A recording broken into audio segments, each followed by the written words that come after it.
Hi friend. तो पिछले video में हम बता रहे थे आपको कि केमिस्ट्री जब हम सिखाएंगे तो जीरो लेवल से सिखाएंगे। तो आज हम लोग केमिस्ट्री सीखने के लिए तैयार होते हैं और मान के चलेंगे, ये तो क्लास ब्रह्मा के चलेंगे ही, लेकिन इसमें काफी बेसिक बातें हम पहले बताएंगे, छोटी छोटी बातें बताएंगे। जब आप छोटी छोटी बातें जान जाएंगे तो उसी से निकलकर बड़ी बड़ी बातें आएंगी। कुछ लोग सोचते हैं कि पहले बड़ी बड़ी बातें बताइए और छोटी छोटी बातें जानते ही नहीं है। तो सबसे पहले मैं आपको केमिस्ट्री में छोटी छोटी बातें बताऊंगा।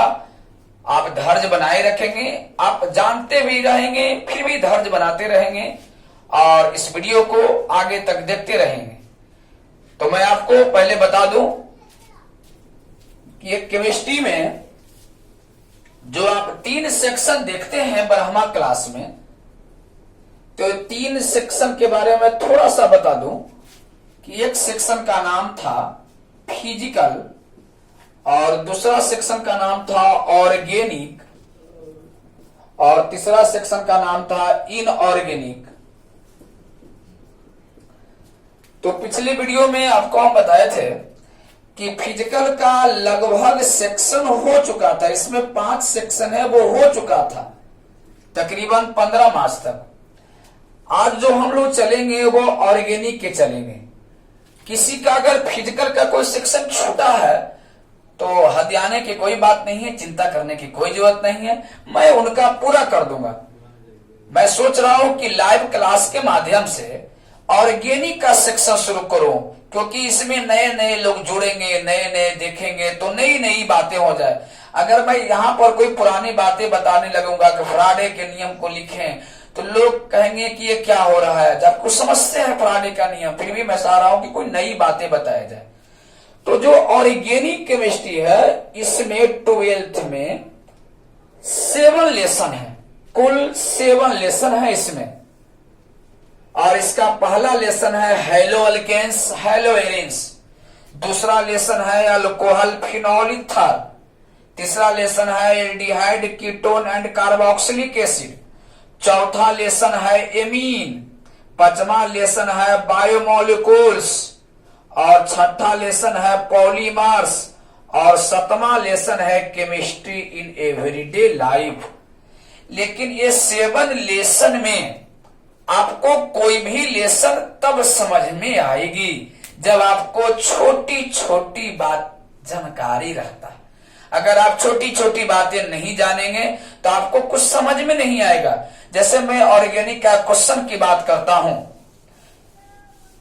फॉर्मिक एसिड एसेटिक एसिड के तुलना में ज्यादा अम्लीय होता है, क्यों व्याख्या करें। परीक्षा में ऐसे क्वेश्चन आते हैं और ऐसे प्रश्न 2 नंबर में आएंगे।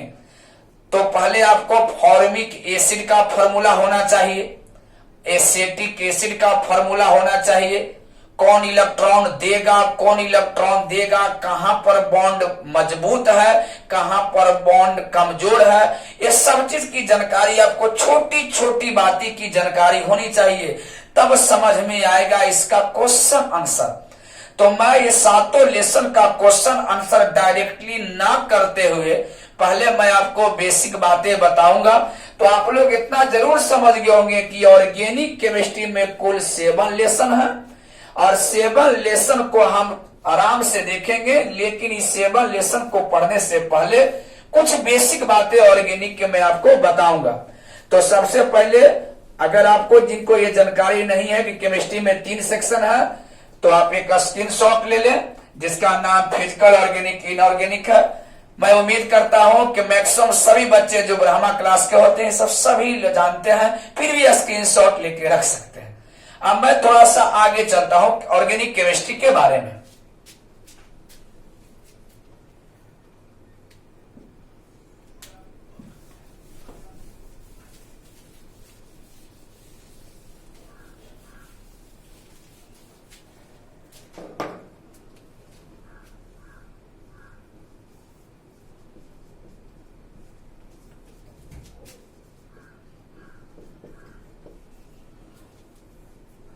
आज हम लोग ऑर्गेनिक केमिस्ट्री के बारे में देखेंगे। ऑर्गेनिक केमिस्ट्री में ब्रह्मा की अगर हम बात करें तो इसमें आपको लगभग 28 से 30 अंक मिलेंगे।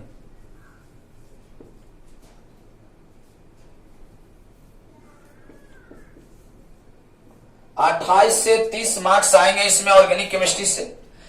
और जिनका ऑर्गेनिक केमिस्ट्री कमांड हो गया, समझिए केमिस्ट्री में बहुत अच्छे करेंगे।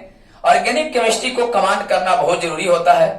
और मैं बहुत लोग को देखा हूं कि फिजिकल का थ्योरी, नियम, न्यूमेरिकल सब समझ जाते हैं और बेचारा ऑर्गेनिक में फंस जाते हैं। तो मैं कोशिश करूंगा कि ऑर्गेनिक केमिस्ट्री में आप कहीं नहीं फंसे, एकदम जीरो लेवल से सीखेंगे। तो सबसे पहले ऑर्गेनिक केमिस्ट्री सीखने से पहले मैं आपको बता दूं कि ऑर्गेनिक केमिस्ट्री में पढ़ते क्या है।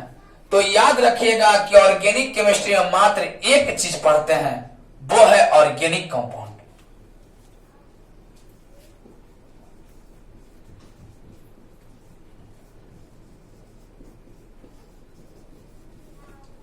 ये है ऑर्गेनिक कंपाउंड।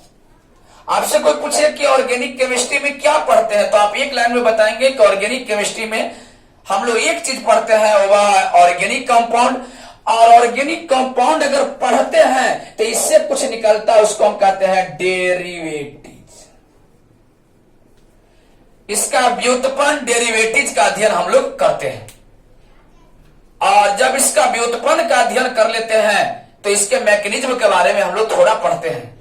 लेकिन सबसे पहले हम आज ये समझेंगे कि ऑर्गेनिक कंपाउंड है क्या, जिसके बारे में हम लोग ऑर्गेनिक केमिस्ट्री में पढ़ेंगे। है क्या, क्या होता है ऑर्गेनिक कंपाउंड। तो मैं बता दूं कि जब ऑर्गेनिक केमिस्ट्री का विस्तार नहीं हुआ था तो लोग यही मानते थे कि जिस कंपाउंड में कार्बन पाया जाता है उसी को ऑर्गेनिक कंपाउंड कहा जाता है। हिंदी में कार्बनिक यौगिक कहा जाता है। ऑर्गेनिक कंपाउंड के हिंदी में कार्बनिक यौगिक कहते हैं। और लोग मानते थे कि जिस यौगिक में कार्बन है उसी को कार्बनिक यौगिक कहेंगे। लोग दिखाना शुरू किए कि CO2 में कार्बन है, कार्बनिक यौगिक। CO कार्बन मोनोऑक्साइड, कार्बनिक यौगिक। CaCO3 कैल्शियम कार्बोनेट में कार्बन है, कार्बनिक यौगिक। जब कोई जानकारी नहीं थी तो लोग मानते थे, क्योंकि जानकारी अधूरा था। लेकिन धीरे धीरे लोगों को जब जानकारी हो गई तो ये सब ऑर्गेनिक कंपाउंड के अंतर्गत नहीं आए और इनको हटा दिया गया। तब कहा गया कि ऑर्गेनिक कंपाउंड क्या होता है बताइए। तो बताया गया कि कार्बन का वैसा यौगिक जिसमें कार्बन की प्रधानता होती है वही कार्बनिक यौगिक होते हैं, ऑर्गेनिक कंपाउंड होते हैं। और जिसमें कार्बन की प्रधानता नहीं होती है वह कार्बनिक यौगिक नहीं होते हैं। यह है ऑर्गेनिक कंपाउंड, कार्बनिक यौगिक। और उसके बाद डिक्लेयर किया गया कि CO2 एंड CO ये दोनों कार्बनिक यौगिक नहीं हैं, ये दोनों अकार्बनिक यौगिक हैं, इनऑर्गेनिक कंपाउंड हैं। उसके बाद फिर डिक्लेयर हुआ कि धातु के जितने कार्बोनेट हैं, जैसे आप देख रहे होंगे कि calcium carbonate, magnesium carbonate, sodium carbonate, zinc carbonate, कोई भी कार्बोनेट कार्बनिक यौगिक नहीं होता है। उसके बाद पुनः रूल आया कि धातु का कोई भी बाइकार्बोनेट कार्बनिक यौगिक नहीं होता है। जैसे सोडियम बाइकार्बोनेट सुन रहे होंगे, calcium bicarbonate, magnesium bicarbonate, zinc bicarbonate, ये सब नहीं होते हैं कार्बनिक यौगिक। उसके बाद पुनः फिर आया कि कोई भी कार्बाइड कार्बनिक यौगिक नहीं होते हैं। जैसे calcium carbide, magnesium carbide, zinc carbide, ये सब कार्बनिक यौगिक नहीं होते हैं। तो कार्बनिक यौगिक वो होते हैं जिसमें कार्बन की प्रधानता होती है। और आप लोग 9th 10th में सुने होंगे इथेन, मीथेन, प्रोपेन, ब्यूटेन, यही सब कार्बनिक यौगिक होते हैं। तो इसके बारे में हम विशेष अध्ययन करेंगे 3, 4, 5 मंथ, ये कार्बनिक यौगिक पर चर्चा करेंगे। लेकिन आज इतना बातें जाने कि CO2 और CO कार्बन डाइऑक्साइड और carbon monoxide are not organic compound, ये कार्बनिक यौगिक नहीं है। All carbonate of metal are not organic compound, धातु के जितने भी कार्बोनेट होते हैं वह ऑर्गेनिक कंपाउंड नहीं होते हैं। All bicarbonate of metal are not organic compound, धातु के जितने भी बाइकार्बोनेट होते हैं वे सभी के सभी कार्बनिक यौगिक नहीं होते हैं। ऑल बाइकार्बाइड ऑफ मेटल, धातु के जितने भी कार्बाइड हैं वह कार्बनिक यौगिक नहीं होते हैं। और ये जानने के बाद आपको एग्जामिनेशन में क्वेश्चन आएंगे, CO2 कार्बन डाइऑक्साइड कार्बनिक यौगिक है, इनऑर्गेनिक कंपाउंड की ऑर्गेनिक कंपाउंड, तो आप देखेंगे कि ये सब ऑर्गेनिक कंपाउंड नहीं है, ये सब इनऑर्गेनिक कंपाउंड है, अकार्बनिक यौगिक है।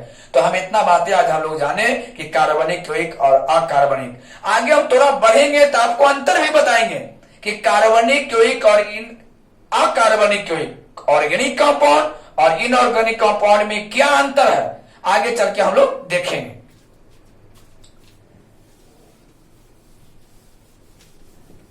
अब मैं थोड़ा सा कार्बनिक यौगिक पर आपको चर्चा कर दूं कि सन 1815 ईस्वी की बात है।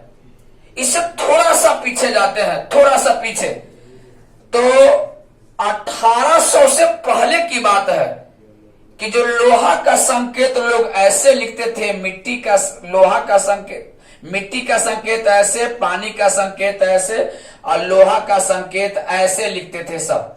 ये सब पुरानी प्राचीन सभ्यता का संकेत है। लेकिन जब 1803 ईस्वी में जॉन डाल्टन आया तो उन्होंने बताया कि कार्बन का संकेत ऐसे होता है, ये गोल और एक काला रंग का गोलाकार, यही है कार्बन।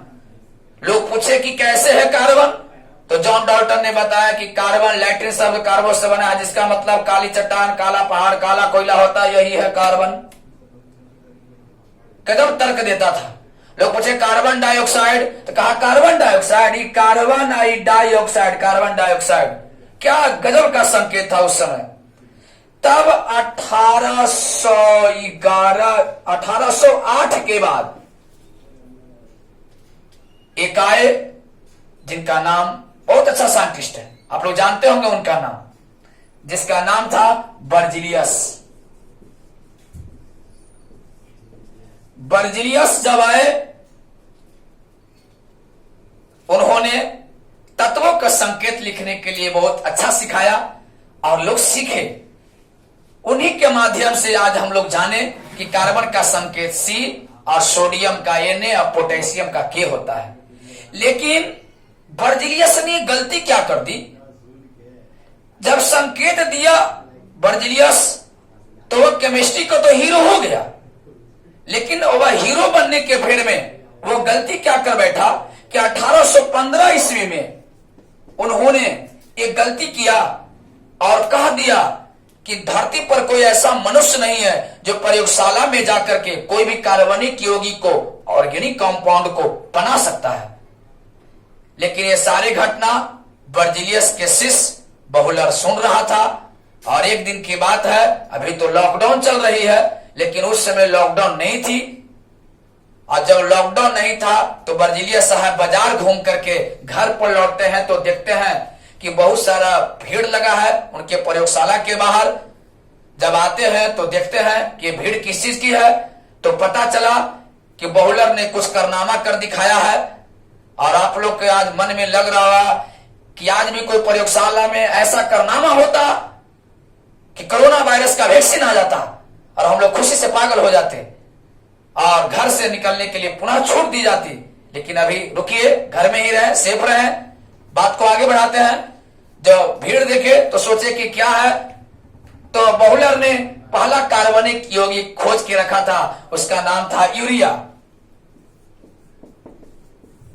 और यह यूरिया बहुलर ने अमोनियम साइनेट को गर्म करके बनाया था। और यूरिया बनाते ही पहला कार्बनिक यौगिक का खोज हुआ। बर्जिलियस ने बहुलर को पीठ थपथपाया और कहा कि शिष्य, आज जो मैं कभी नहीं कर सका तुम आज करके दिखाया है, तुम्हें पुरस्कार दिया जाएगा, डरने की कोई बात नहीं है, तुम अच्छे कार्य किए हो और धीरे धीरे और कुछ खोजो। और खोज इस प्रकार बढ़ गई कि 1828 में खोज स्टार्ट हुआ, यानी जैव शक्ति सिद्धांत का अंत 1828 में हुआ। और उस समय से जब खोज स्टार्ट हुआ तो 1900 ईस्वी आते आते 10 लाख ऑर्गेनिक कंपाउंड का खोज हो चुका था और कुछ ऑर्गेनिक कंपाउंड का दवा बना दिया गया और कुछ ऑर्गेनिक कंपाउंड का विस्फोटक पदार्थ बना दिया गया। जब आप विस्फोटक पदार्थ का उपयोग करेंगे, पटाखा छोड़ेंगे, एटम बम छोड़ेंगे, हाथ फटेंगे, तब मेडिकल दौड़ेंगे, तो पटाखा भी बिका, बम भी बिका और मेडिकल की दवा भी बिकी। इसी प्रकार से दुनिया चल रही थी कि बीच में एक नया आया रोग जिसका नाम था कैंसर, केमिस्ट्री वाला उसका भी दवा खोजा, फिर रोग आया एड्स, उसका भी दवा खोजा और इस प्रकार से जितने भी रोग आते गए दवा मिलते गई। अब इसके बाद अब जो बारी है तत्काल वह कोरोना वायरस की बारी है। मैं भगवान से शुक्र मनाता हूं कि जितना जल्द हो सके केमिस्ट्री की मदद से और खास करके ऑर्गेनिक केमिस्ट्री की मदद से कोरोना वायरस का वैक्सीन खोजे, टीका खोजे, दवा खोजे और लोगों तक जल्द से जल्द पहुंचे। लोग घर में बंद है, कोचिंग क्लास जा नहीं रहे हैं, हम लोग को भी मन नहीं लग रहा है, तो सोचे कि आज से लाइव ही चालू कर दें। तो ये सब हम जाने फंडामेंटल ऑर्गेनिक केमिस्ट्री के बारे में और इसमें अब थोड़ा सा हम लोग हाइड्रोकार्बन के बारे में देखेंगे, उसके बाद थोड़ा अल्केन, अल्कीन, अल्काइन के बारे में देखेंगे, उसके बाद कैसे कोई भी फंक्शनल ग्रुप में कुछ जोड़ दिया जाएगा तो उसका नाम कैसे लिखेंगे। पहले हम लोग कॉमन सिस्टम देखेंगे, फिर आईपीएससी सिस्टम देखेंगे। बहुत लोग सुने होंगे कॉमन सिस्टम, आईपीएससी सिस्टम। मैं थोड़ा सा अंतर बता दूं आप लोग को, कॉमन सिस्टम क्या होता है और आईपीएससी सिस्टम क्या होता है। मात्र थोड़ी सी अंतर है दोनों में। जैसे कोई बच्चा है तो उसका 2 नाम है, एक पुकारू नाम, घर का नाम, और एक सर्टिफिकेट पर लिखा गया नाम जो इंटरनेशनल लेवल पर सब जगह वही नाम चलता है। तो जो घर पर पुकारू नाम होता है उसको कॉमन नेम कहते हैं और जो सर्टिफिकेट पर नाम है, जो इंटरनेशनल लेवल पर नाम है, भारत और अमेरिका, रूस, जापान सब जगह चले, वह इंटरनेशनल लेवल का नाम है और ज्यादा कोई अंतर नहीं है। तो जो विदेश में रहते हैं वह इंटरनेशनल लेवल का नाम जानते हैं, जो भारत में रहते हैं वो दोनों जानते हैं। तो हम लोग कॉमन नेम भी जानेंगे और इंटरनेशनल नेम भी जानेंगे। पहले मैं आपको कॉमन सिस्टम सिखाऊंगा। कैसे सीखेंगे कॉमन सिस्टम वो अगले क्लास में देखेंगे। और जब कॉमन सिस्टम आप सीख जाएंगे तब आपको मैं आईपीएससी सिस्टम सिखाऊंगा और काफी बेसिक से सिखाएंगे। जो बच्चे कुछ जानते हैं धैर्य बनाए रखेंगे और जो नहीं जानते हैं सीखने की कोशिश करेंगे और धीरे धीरे छोटी छोटी बातें जानेंगे और ये छोटी छोटी बातें मिल करके एक बड़ी बातें बन जाएगी। जो लोग छोटी छोटी बातें भूलते जाएंगे उनकी बड़ी बातें समझ में नहीं आएगी। बहुत लोग को चाहत होता है कि आप शुरू में ही बड़ी बातें बताइए, तो बड़ी बातें का निर्माण छोटी छोटी बातों के मिलने से ही होती है। तो मैं छोटी छोटी बात का शुरुआत अगला क्लास में करूंगा और आप लोग इसी तरह से जुड़े रहेंगे, केमिस्ट्री सीखते रहेंगे। तो आज यहीं तक रहने देते हैं, फिर अगले क्लास में इसी चैनल पर फिर मिलेंगे। अब हम लोग को मिलना जुलना बातचीत ये तो चैनल के माध्यम से लगा रहेगा। घर में रहें, सुरक्षित रहें। जय हिंद, जय भारत।